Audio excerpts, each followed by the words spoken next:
Let's move on to Introduction to Exception Handling. In Java programming, exceptions are events that disrupt the normal flow of the application. They can be caused by various issues, such as invalid user input, file not found errors, or network issues. Exception handling is a crucial aspect of software development that allows programmers to manage these errors gracefully, ensuring that the application can continue to run or shut down in a controlled manner. Don't worry if this feels new at first. This section covers what are try-catch blocks. A try-catch block is a fundamental construct in Java used for handling exceptions.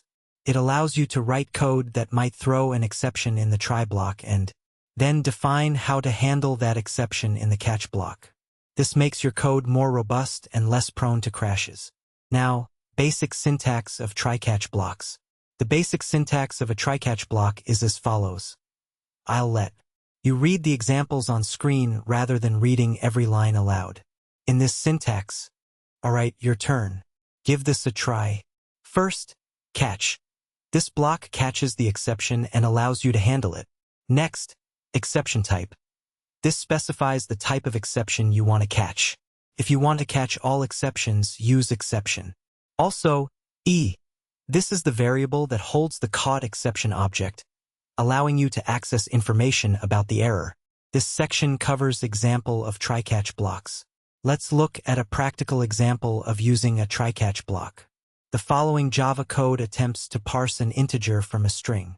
If the string isn't a valid integer, it throws a number format exception.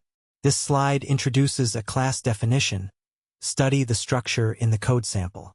In this example, first, the string number string contains invalid data that can't be converted to an integer. Next, the try block attempts to parse the string. Also, if a number format exception occurs, the catch block handles the exception and prints an error message. Next, finally block. In addition to try and catch, there's an optional finally block that can be used. The code inside the finally block will execute regardless of whether an exception was thrown or not. This is often used for cleanup operations, such as closing file streams. See the example on this slide. Pause if you want to study the details. This is useful for ensuring that resources are released properly, as shown in the following example. Review the class shown on screen and how its members are organized. In this lesson, we covered the following key points. Let's walk through the main points. First, exceptions disrupt the normal flow of a program and can be handled using try-catch blocks. Next, the try block contains code that may throw an exception. Also, the catch block handles the exception and allows for error management. The full list is on the slide if you want to review it. Understanding and implementing exception handling in your Java applications is essential for building robust and user-friendly software. Alright, your turn. Give this a try.